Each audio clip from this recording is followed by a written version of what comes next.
श्रद्धांजली देऊ शकता. मी तुम्हाला हात जोडून सर्वांना विनंती करतो, आपल्या सर्वांना हात जोडून विनंती करतो की आपल्याविषयी असणाऱ्या या दिवसामध्ये सुद्धा आपण सर्वांनी टॉर्च लावायचे आणि याची श्रद्धांजली यांना व्हायची आहे. मी देखील भारतीय आहे, मी मला देखील अभिमान आहे की भारतीय आहे, म्हणून मी स्वतः टॉर्च लावून यांना श्रद्धांजली वाहत आहे. कारण आज आपण जत्रा यात्रा उरूस उत्सव कुणामुळे साजरे करत आहोत आणि यांच्यामुळे आपल्याला एक दीपस्तंभ उभा करता येत नाही. सर्वांना विनंती करतो आपण सर्वांनी टॉर्च लावायचे. पाहूया या ठिकाणी कोण कोण भारतीय आहे. Very good. सर्वांनी आपली टॉर्च लावायची आणि यांना श्रद्धांजली वाहायची आहे.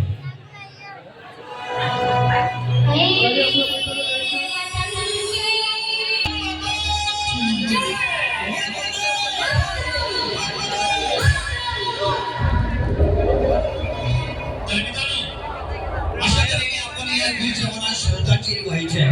आज आपण जत्रा यात्रा उरूस जयंती आणि उत्सव मोठ्या थाटामाटात साजरी करत आहोत. कुणामुळे यांच्यामुळे हे वीर जवान जर सीमेवर लढत नसते तर आपण कुठलाही उत्सव आपण साजरा करू शकलो असतो. म्हणून यांना वाटत नसेल आपण जे आपल्या गावाकडे जावं, आपण हे उत्सव साजरा करावा, आपल्या आईवडिलांना भेटावं, आपल्या मुलाबाळांना भेटावं, आपल्या जीवनात सगळ्यांनी जोरात जोरात.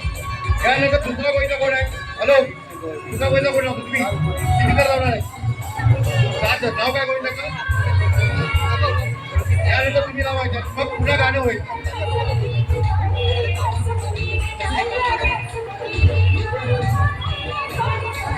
उत्तूरचे सात कांगणेवाडी त्यांना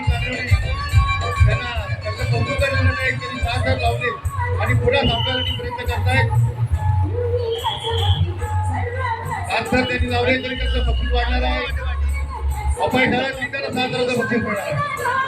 आपण सगळ्यांनी त्यांना शाळांच्या गजरामध्ये साथ करण्यासाठी जो प्रयत्न होतोय त्या ठिकाणी आमच्या वांजळे गावच्या सरपंच या ठिकाणी उपस्थित आहेत. मी त्यांचं स्वागत करतो. दीपक केलेकर हे उपस्थित आहेत, राजेश पंधरे हेही उपस्थित आहेत, आमचे आबा केळेकर या ठिकाणी उपस्थित आहेत. त्यांचे मी स्वागत करतो. विद्या गायकवाड यांचे या ठिकाणी स्वागत करतोय. त्याचप्रमाणे आमचा शेट्टी या ठिकाणी उपस्थित आहेत, त्यांचंही मी या ठिकाणी स्वागत करतो. आमच्या सर्व पदाधिकाऱ्यांचं साथ तर प्रयत्न होते. सगळ्यांनी शांत बघा. साथ करण्यासाठी अत्यंत प्रयत्न करा, उत्कृष्ट प्रयत्न करतायत. त्यावेळेस तेवढे आपल्याला या ठिकाणी निधीनाई पंधरे यांचा सत्कार आणि करतोय. तसेच वैनाई सावंत या महिलांच्या पीडित महिलांचं काम करतं. वैनाई सावंत